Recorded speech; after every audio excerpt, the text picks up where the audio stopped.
Welcome to Tenacity with Sonia C., the podcast where we dive deep into the stories behind success, uncovering the lessons learned and the insights gained by leaders and innovators in the business world. I'm your host, Sonia, and today's guest joining us is Jennica Day. Her journey and expertise are as unique as they are enlightening. Jennica is a former varsity athlete and a lover of science who not only excels academically, but also has a flair for creativity, which is evident in her role as a vacation expert. Jenica's journey from being a science teacher to diving into the fast paced realm of e commerce after her MBA, and now to authorship, is a testament of her diverse skills and adaptability. As we await the release of her book in early 2024, Jenica joins us today to share her groundbreaking perspectives on vacations. Her vacation expertise isn't just a passion, it's backed by over a decade of research and personal experimentation. Jenica challenges the traditional notions of vacations, offering insights into their essential role in combating work related stress and burnout, and enhancing creativity and emotional well being. She stands ready to debunk common vacation myths and share her innovative vacation hero method. Let's get started. Welcome, Jenica. It's so nice to see you and have you here. Hi, yeah, good to see you too. Thanks for having me. Yeah, of course. Today's conversation is one that resonates with me personally, and I suspect with many of our other listeners too. I'll be honest, the idea of taking a vacation often sends me into stress mode, and I'm sure I'm not alone in that. The last time I took vacation was in 2020, and every time I think about it, I'm like, oh my God, I can't take a vacation. It stresses me out just thinking about it, for two reasons. The first one is I'm sort of scared of not being involved in the day-to-day grind and what's going to happen. And the thought of being out of the loop, even briefly, can be daunting. And the second, of course, is the idea of coming back to 1,000 emails and getting ramped up on everything I missed and playing catch up. And to me, that's more stressful than taking a vacation. So I'm like, I'm just not going to take a vacation. These concerns are exactly why I'm excited to have this chat with Jenica. How has your experiences in these diverse fields shaped your approach to vacation planning, and what lessons can entrepreneurs and leaders take from this interdisciplinary journey? Yeah, so I have a very unique perspective that not a lot of people will probably relate to because I went from being a teacher where you get a lot of vacation time, right? You get the summers off, you get the Christmases off, you get the spring breaks off. And I went from being a teacher with a ton of vacation time to somebody who only had 2 weeks of vacation. So when I transitioned into e-commerce, I got 2 weeks. And I Mhm. was like, oh man, how am I gonna one of the reasons I went into teaching was because I was like, it's a great work-life balance. If I have kids, I'll be able to have holidays with them. And then I found myself in a situation where I went from having a lot of vacation time to not very much. And when I was teaching, I was very burned out. So I really experienced burnout. I was living in Cancun because I was teaching in an international school, but I was burned out. I was so exhausted. And so I thought, okay, if I was exhausted and burned out with 10 weeks of vacation time, annual vacation, how am I going to transition into a career where I have 2 weeks of vacation and not get burned out? So that kind of like started me into this, like, what are vacations? What is the meaning of this? How do I use my time off effectively? And so that's a unique perspective that I think not many people have because most people go from 2 weeks of vacation to 3 weeks of vacation to 4 weeks of vacation to 5 weeks of vacation. You just get more and more when you're in the business realm. So that kind of shaped this, like, bubbling of this vacation expert like journey that I'm on right now. But that's kind of like an interesting perspective that I got that. And really the takeaway from that learning was that you don't have to have a ton of vacation time to avoid burnout. In fact, you can make do with 2 weeks because what I found is that when I rejigged how I did my vacations and I really thought about it as occupational recovery, not just jetting off to a beach destination, was that you can have 2 weeks of vacation and avoid burnout and be really happy and be really well and have a really good rounded career, even with a small amount of vacation time, as long as you vacation properly.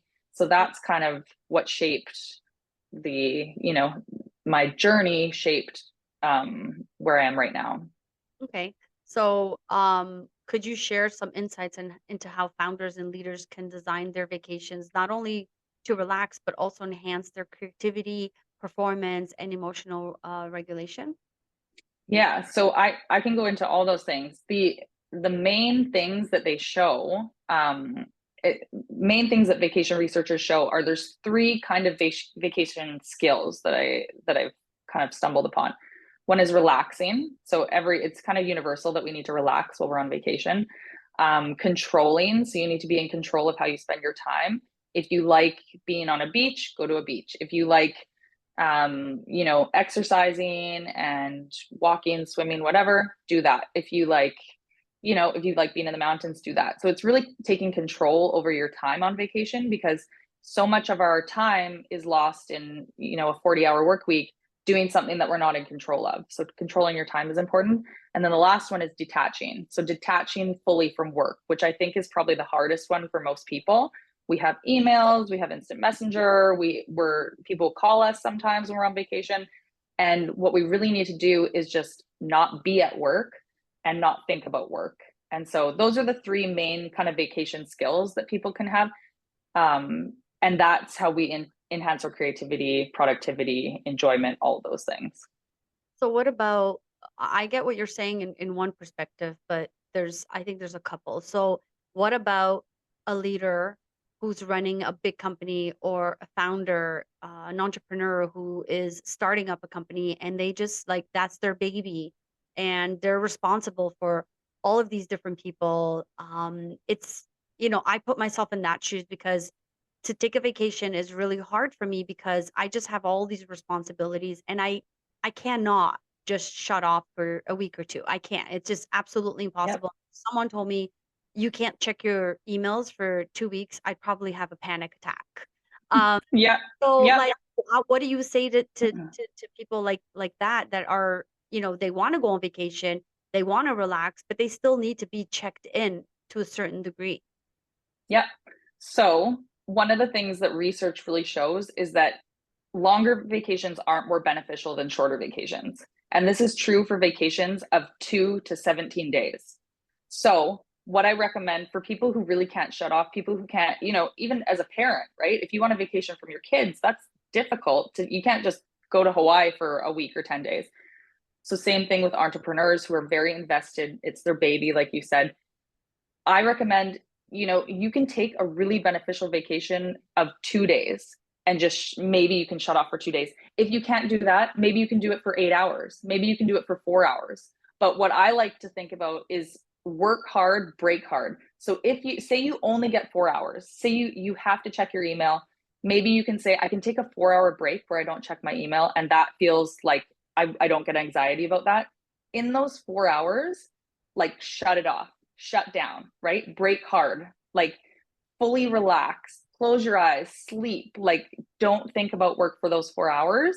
And that can be just as beneficial as a break where you're taking 17 days, right? If you do it correctly, if you really shut down and give your brain a break, it's like I said earlier, it's for me, it's more about occupational recovery. It's not about just jetting off to a beach destination. It's giving your brain that time to step back. And really, like what a lot of research shows is that when you do take those breaks and you step away, you might come back to the business, even if it's a short time, like I said, 4 hours, 8 hours, 2 days.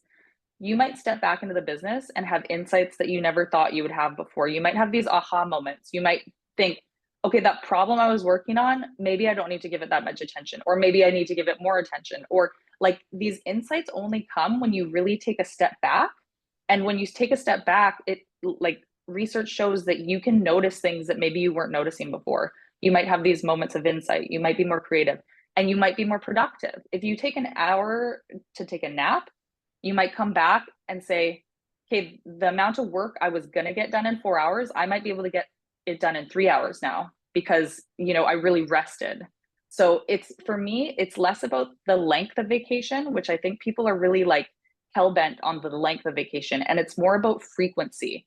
So Yeah. what I would suggest, like the overall, I guess, big picture that I'm getting to here is take frequent breaks from work. And if you as an entrepreneur, you can only take a 4 hour break every week, but shut down. Mm. Shut down for those 4 hours. Or even if it's 2 hours or an hour, You need little mini vacations that can get you through, and also things that you look forward to. So say you get a 4-hour break in 2 weeks from now. In the back of your mind, if you have it planned, you might be thinking, I'm going to get a little break in 2 weeks from now. I'm a little bit happier and excited about this break I'm going to have. And then after that one, have another one 2 weeks from then, and another one 2 weeks from then, and another one 2 weeks from then, so that you kind of get fulfilled, and then you go back into stress mode. You get fulfilled, you go back into stress mode. But it's the frequency that is really important, especially for these really, like you talk about entrepreneurs, leaders, people who really can't take a big step back from their break. It's the frequency with which we take vacations that's really important, way more important than the duration. I like the idea of doing like little vacations because, like, for me, I could do like a Friday and then have a Saturday and Sunday and Monday. That's technically only 2 days off work, but with the weekend in between there, I could do like something like that. Mm-hmm. And I don't think I would feel as guilty about it. Yep. And there's not, like you said before, the pile of emails, like, I get it. Like nobody wants to, if you can just, when they Yeah. come in, you deal with them. When they come in, you deal with them. When you come, like, I get that. But if you can take shorter breaks, there's so many benefits to taking shorter breaks. Like you don't need to get somebody to cover if it's a short break. You don't get the amount of emails. Like there's way less stress with taking short breaks. So that's I think really important, is that we just get out of our mind that a vacation has to be 7 to 10 days away from the office. That's not functional for how our society works these days. A lot of people, even if they're not entrepreneurs and leaders, can't take that time. But short, frequent breaks can like work really well for people who are high achievers, I guess, or attached to their work. But those people who do wanna take long vacations, this is like a common thing that I hear all the time, and it's one of the things that makes me not wanna take a vacation. It's all my friends are like, "Yay, I'm going on vacation. I'm going away for a week, and I'm going to a wedding in October," and they have all this stuff planned out, and they're super stressed out. They're stressed out about planning it. They're stressed out about coming back, and, like, I see them and they're more stressed out after returning from vacation versus, like, not having a vacation. What are your recommendations for that? 100%. Like, how do Yes. you come back from vacation Yes. and not need a vacation from your vacation? Yep, that's the classic, you need a vacation from your vacation. And I always say, if you need a vacation from your vacation, you didn't vacation properly. That's I not don't think that's most not people do. it is, and that's the problem. So I have 4 vacation myths, and one of them, we've already talked about the duration, but one of them is that you don't have to travel to vacation. So I'm trying to, you know, flip people's minds in that, like, we've kind of been told, and I think maybe vacation marketing has a lot to do with this, that a vacation means you get on a plane, you go somewhere tropical, and that's a vacation. But really, I want people to think about it in terms of work recovery. And as a varsity athlete, I suffered from overtraining syndrome. We trained so much that my body just like couldn't handle the amount of training we were having.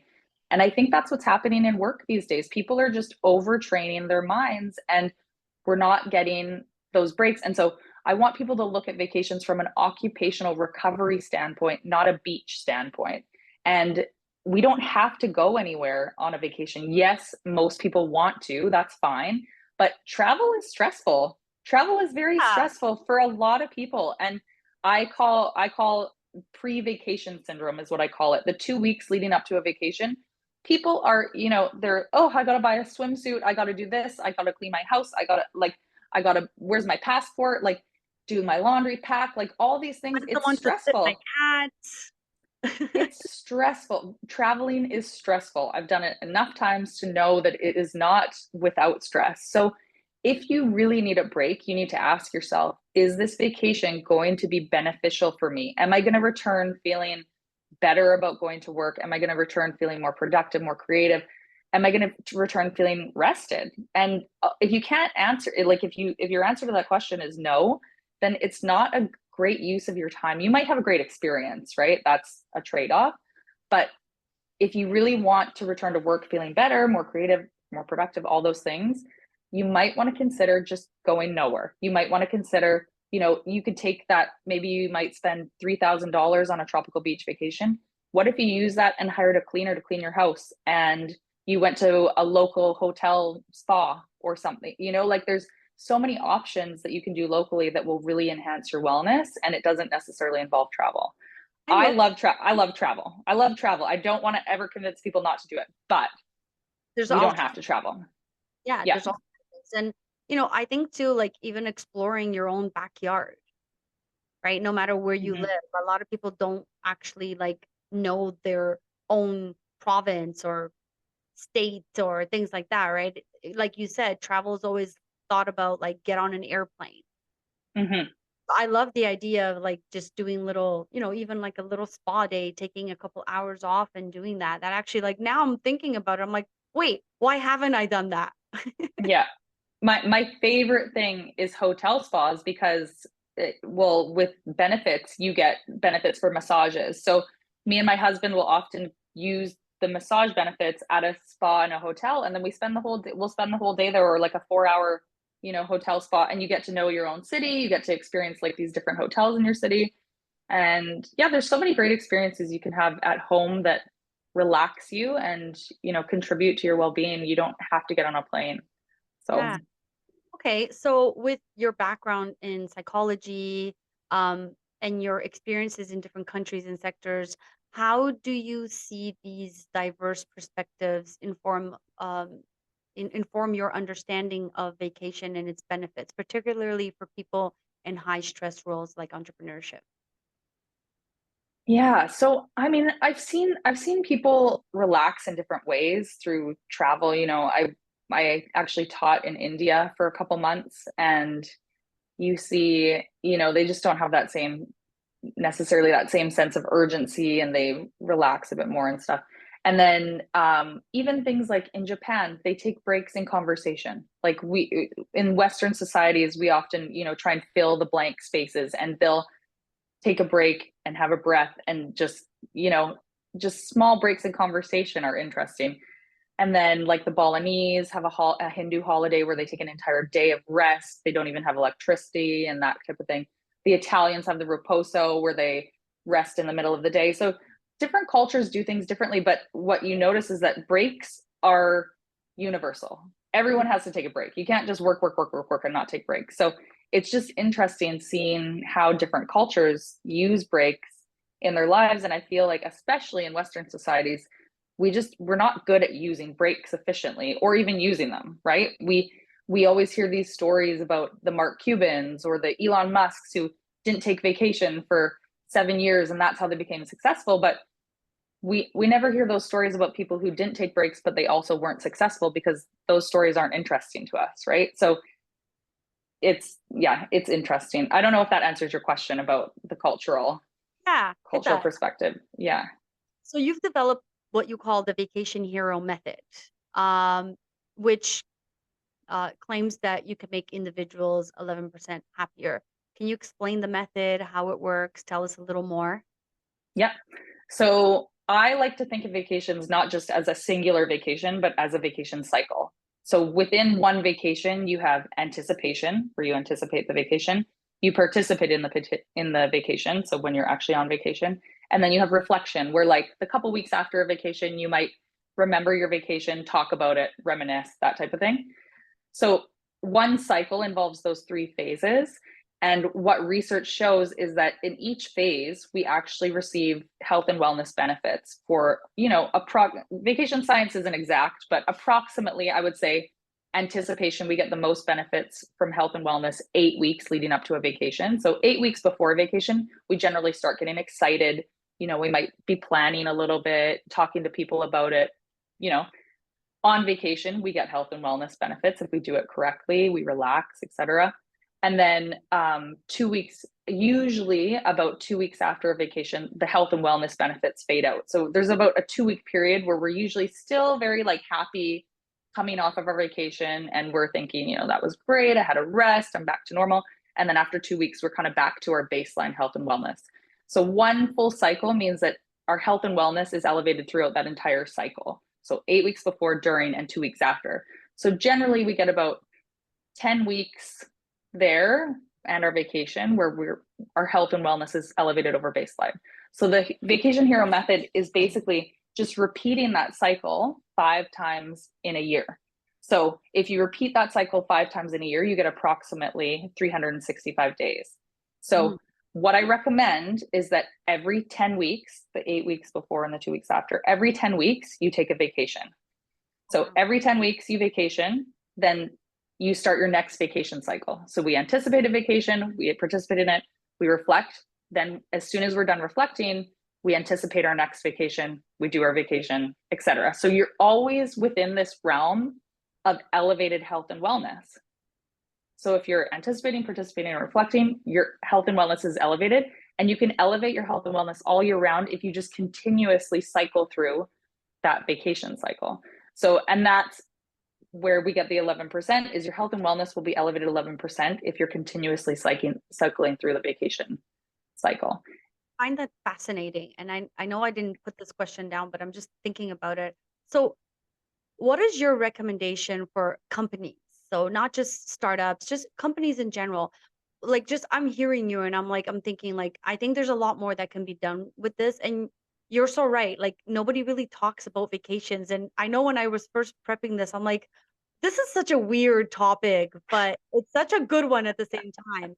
So, my question to you is like, how and why and all of the whys can what should companies be doing as part of their HR to encourage maybe a process where employees are taking more vacation instead of taking all their vacation at once? Like, you know what I mean? Like I have like my team sometimes they don't take vacation at all and then they wait until the end of the year and it's like, "Oh, I have vacation. Now I got to use it." And it's like they're only taking vacation because they have to, so they're not really relaxed. So what can companies do as part of their HR policies to encourage that to be part of their culture? Yeah. Like you hit the nail on the head. Like this is where I'm going with all of this is that I want companies to be, informed on how they can help their employees vacation. Usually they just hand out a packet. Okay, you get 2 weeks vacation. Great. You never talk about it again. Yeah. But really like if HR can inform, you know, their new employees, their old employees, what the benefits are of vacationing. And most importantly, and this is the most important thing, it's the frequency with which we take vacations. It's not the duration.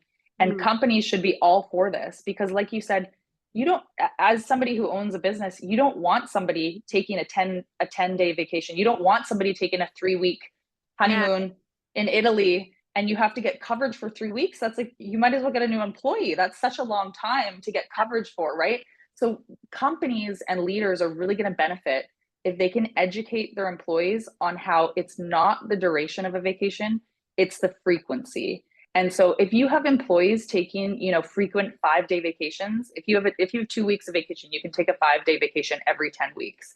And so if your employees are taking a 5-day vacation, that includes the Saturday, Sunday. So they'd essentially only be taking 3 days. No, sorry. It includes Saturday, Sunday, and a holiday. So if somebody who gets 2 weeks of vacation takes a 5-day vacation every 10 weeks, they're only taking off 2 days. And as an employee, that's amazing. You can get coverage for 2 days. You can deal with somebody being out of the office for 2 days every 10 weeks, right? But it's so difficult to deal with an employee who's away for 3 weeks at a time. That's hard. And it also means, like I said, they're going to be getting these little blips, these little breaks, these little occupational breaks where they come back refreshed if they vacation properly. They come back refreshed. And then 10 weeks later, they take another break, they come back refreshed, they take another break, they come back refreshed. And I always relate it back to athletic recovery. Like you would never have a marathoner just running forever and then taking one break in the year and then running forever and then taking one break in a year. You want to make sure that you have their athletic recovery planned out every so often. They get the ice bath, they do this, they stop running, and those recover their muscles, then they go back, then they perform better. Recover your muscles, go back, perform better. It's the same thing with occupational recovery. We just don't think about it that way right now. So that's kind of what I'm trying to do. I mean, this was really fascinating conversation, and our time has already come up. I can't believe it. Before we wrap up, can you tell us a little bit about the book, the name, when is it coming out, what can we expect? Yeah. So the book's called You Need a Better, in brackets, Vacation. It's coming out in March right now is the scheduled date. I'm just working on the design, the interior and the cover design. And then, yeah, it's going to be published in the new year. Talks about all of this information, talks about the benefits of breaks, and then focuses in on vacations, the vacation cycle. And it's all, I love research. I'm a scientist at heart. So it's all based on a lot of the research that's been done on vacationing. And then, of course, it has some of my own experiences and information that I've found myself outside of research in there as well. And are you going to be working with companies to help them put together HR policies around what you have in your book? That's the plan. So I'm hoping that, people will start understanding that we can kind of go a different direction with vacations. And I'm hoping that I can start working with HR companies or HR in companies and, spread the word about educating and facilitating people in the workplace to take vacations. So if someone is interested in reaching out to you and they hear this podcast, how can they reach out to you? Yeah, so they can reach out to me on social media. So it's at The Vacation Nerd. And then I also have a website, thevacationnerd.com. So either of those are great. You can DM me or send me an email for more information. And we'll post everything once this episode goes live as well. Yeah. So thank you so much for this lovely chat. I mean, I learned so much. This was really fascinating. I was not expecting it to go the way it did. It's like there's so much to talk about in this topic, and I think you're really onto something here. Yeah. I hope you take a vacation. I know how difficult it is to be away and you're with a majority. Like they've shown research on that people are afraid to take vacationing or to take vacations. And we just have to think differently about how we take them because the huge amount of time off is not, ideal for a lot of people these days. So yeah, I hope that you can do it. Yeah, I think you just sort of gave me some perspective on I don't have to take a week off or 2 weeks off at a time. I can take a day off for myself, and that would not be stressful for me if I took it Hmm. just to go get chores done or go shopping or go to the spa or just relax. That would not Hmm. stress me out. So now I'm thinking about it a little bit differently where I'm I can take a day a month off if I really wanted to and Hmm. not have to worry or be stressed out about it. Yeah. Yeah. And don't do chores though. Don't do chores. Okay, I won't do chores. That's not a vacation. It's a vacation for me. I love cleaning. Okay, Yeah. well, as this episode comes to an end, I want to extend a heartfelt thank you to Jennica for joining us on Tenacity with Sonia C and sharing her invaluable insights into the world of vacations. Thank you so much for coming along in this journey and sharing all your insights with us. Thank you for tuning in today. As we wrap up today's insightful conversation with Jennica, we are reminded of the importance of taking time to yourself and turn off work mode without feeling like you need to take a vacation from your vacation. To our listeners, thank you for joining on this journey of discovery and inspiration. Remember, the path to success is paved with learning, adaptation, and tenacity. Until next time, keep pushing boundaries and turning your visions into a reality. Don't forget to subscribe to my podcast on your platform, Tenacity with Sonia C. Join our community on social media at Techie Sonia C. I would love to hear from you. Leave a review and tell me what topics you'd like me to explore in future episodes. Remember, the future belongs to those who embrace change and innovation with tenacity. Keep striving, keep innovating, and most importantly, stay tenacious in your pursuits. Thank you for tuning in, and I look forward to bringing you more inspiring conversations in our upcoming episodes. This is Sonia signing off, but as always, remember to chase your dreams with tenacity.